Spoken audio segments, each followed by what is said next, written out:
Good morning.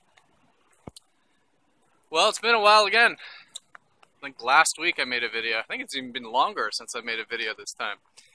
I'll try to make it more regularly. Actually, what I've been thinking about doing is doing more videos, not so much for the dailies, but for questions. Because I do get a lot of questions via email. And I was thinking, I get asked the same questions a lot. And it'd be nice if I had a video just to link the person to, so they could just watch the video and get, all the information there, and even more information than I could write in an email. So what I think I want to do, let's try it out, is maybe once or twice a week, I'll make a video on a question that you all have. So down in the comment section, if you have any questions, something that's applicable to everybody, instead of like personal questions, something that everyone could benefit from, or maybe about astrology. I get asked a lot of questions about astrology in general, like house systems and Sidereal and stuff like that. So if you have any questions like that, generally, or even like transits, major transits we got going on, comment down below. And the comment with the most upvotes, so also upvote other people's comments that you want to see a video for. And so the question with the most upvotes, I'll make a video on. And I'll probably do it within a week, something like that. All right, and then we'll just kind of keep doing that every week, maybe twice a week. I'll just make a video just like this on your questions. So that's cool. That way you guys can, get more in-depth answers to your questions as well, because a lot of you do ask questions on the YouTube channel also. All right, so anyways, for this daily forecast, man, last week was... The reason I didn't make a video last week is because I just had such low energy. I was tired. I didn't feel like doing crap. I was just staying home and just recharging. And I'm glad I did, because I do feel a lot more energized now. But yeah, for those of you who watched the weekly know that we had all that watery energy. We had that, first of all, full moon, which was conjunct Neptune. And I was actually surprised to see that full moon Neptune energy last so long. But it was mostly because we had the moon in Pisces after that. All right, so we had the full moon in Aquarius, then we had the moon go into Pisces for like 3 to 4 days after that. But even afterwards, when the moon went into Aries, probably around, Saturday, I think? It's still low energy. It wasn't really until yesterday I started to get my energy back. So anyways, I'm sure it wasn't that intense for a lot of you, but for those of you who were feeling a lot of that, just either low energy or malaise or even apathy with Neptune and Pisces and whatever it was, that's definitely lifted up by now. But I can confirm some things for you perhaps from last week. So today we have the moon in Taurus, and we'll have the moon in Taurus tomorrow as well. Much better placement for the moon. In fact, the moon is exalted in Taurus. It's most favorable placement. And so it's good for grounding ourselves, getting out into nature, eating a good meal, maybe doing some cooking. Taurus is all about what we put in our mouths, and it's also, diet and that kind of thing too. But enjoying it and enjoying all the things that Earth provides.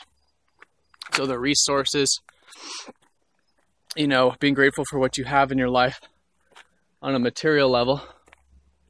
Oh, there's a horse there. Let's see if you can see the horse. Nope, just moved. But yeah, all the material stuff, being grateful for it and enjoying things. Really good to get into the sensual side of things, aromatherapy or putting beautiful things in your environment, plants, again, nature. Very grounding for our emotions, and feeling good doing that kind of thing. And maybe some themes today related to just taking things slowly. Taurus is all about taking things one step at a time, slowly stopping to enjoy things as you go about your day. So that'll be tomorrow too.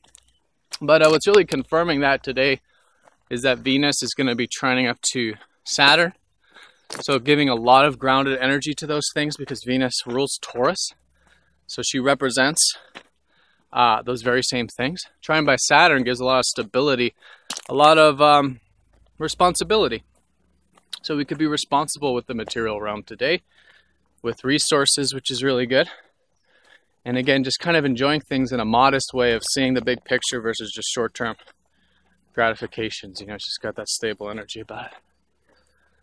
And then, of course, Venus is relationships. So depending on what side of Venus will be activated for you, really good day for relationships, existing relationships, especially with Saturn and Ophiuchus. This is giving a lot of openness, will be, with our relationships, just more open, I think, connecting on a deeper level, maybe feeling a bit healed in the whole relationship department, which is good, supportive. And yeah, grounded there too. So just feeling stable. Uh-oh, there's that dog. He saw me. I actually got kind of far today without him spotting me. So anyways, yeah. Stable energy in relationships could be a good day for that. But also just daily interactions. You know, Venus is also your day-to-day interaction. So maybe just feeling a bit stable there as well. Responsible, mature, grounded, that kind of thing. There's a lot of shadows today. There we go. So that's Venus trine Saturn. So tomorrow, the sun is going to start to square Saturn. And that's going to take us into Thursday as well. So that's obviously challenging. It's not meant to be, you know, blown out of proportion. It's not that challenging, but there's that where the stability becomes a bit dense with squares to Saturn. Things get a bit heavy, or can. Of course, there's healthy ways to work with it. So what I recommend for tomorrow and the next day, if you do feel that, really to channel that into something that's productive maybe, or something you can challenge yourself to be patient with, especially with whatever it is you're focused on, and especially with your self-expression, because it is the sun, but it's also the sun in Leo right now, who is finishing up Leo, mind you. Sun's going to go into Virgo in the next few days.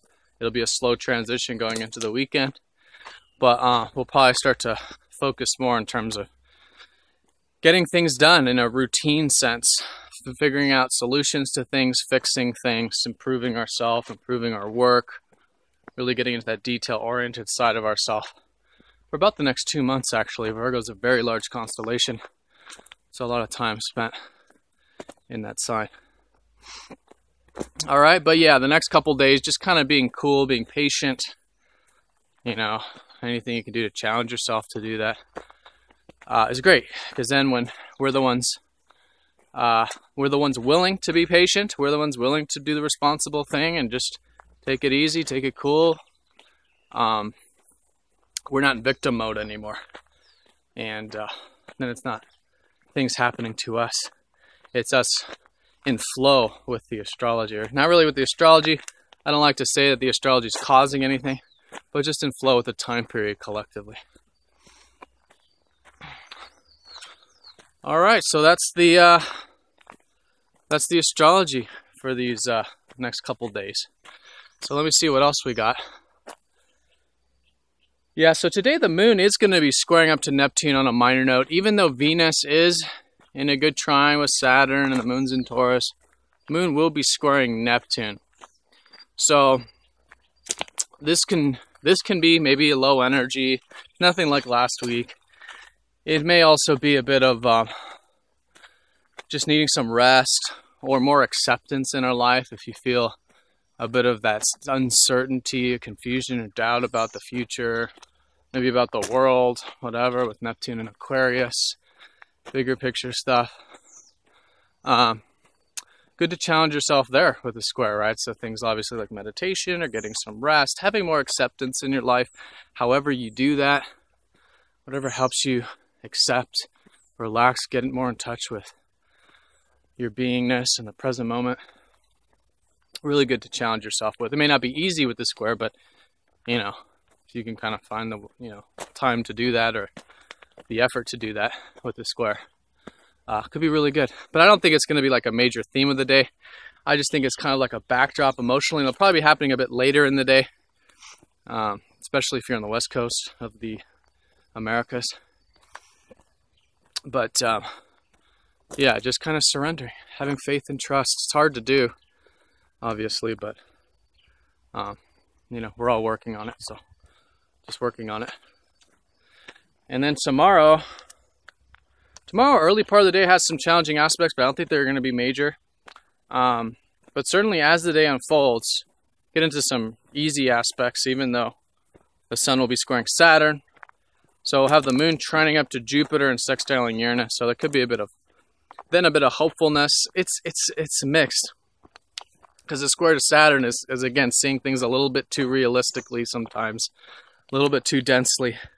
But our emotions, you know, maybe we're just feeling hopeful with our feelings.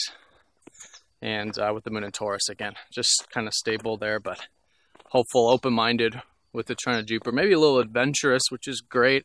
That'll balance out Saturn. You know, Saturn and Jupiter are sort of opposites. I mean, they very, very much are opposites.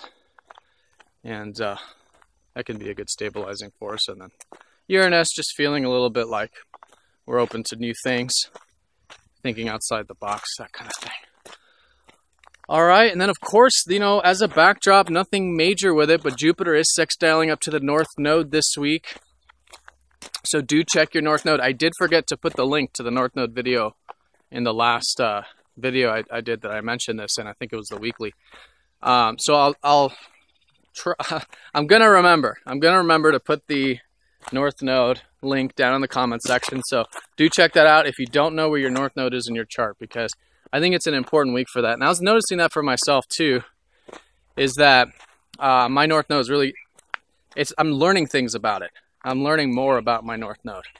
So once you find where your North Node is in your birth chart, say it's in your third house, you could be learning some things about that. So about third house is about learning. It's about practicality. It's about sharing with others. It's about communication. So, you know, you can get some insight into what you could be learning about, because the sextile is not a given. It's not like a definite, you know, like it's happening, but it's just an opening to learn. And it could be a great week for learning about your life path. I find the nodes to be very important because it's more free will based, where the astrology is more determined. Like collectively, we're going to have Venus trine Saturn, Sun square Saturn. It's kind of a determined thing. Within the determined construct, the nodes are showing you where you often make choices in your life. The North Node is the growth choices, and then the South Node is the comfortable choices that you're also becoming more aware of about the past and what you're releasing from the past. Like we have to know where we're coming from to know where we're going, right? And that's why the North and South Nodes are very valuable. But anyways, watch that video if you don't know about the North Node, and then see if there's anything this week that you can sort of learn about your North Node. All right, so that's the daily forecast. Again, let me know if you have any questions down in the comment section, and I'll make a video on the most upvoted question for the week. All right, so have a great day, everyone, and I'll see you very soon. Take care.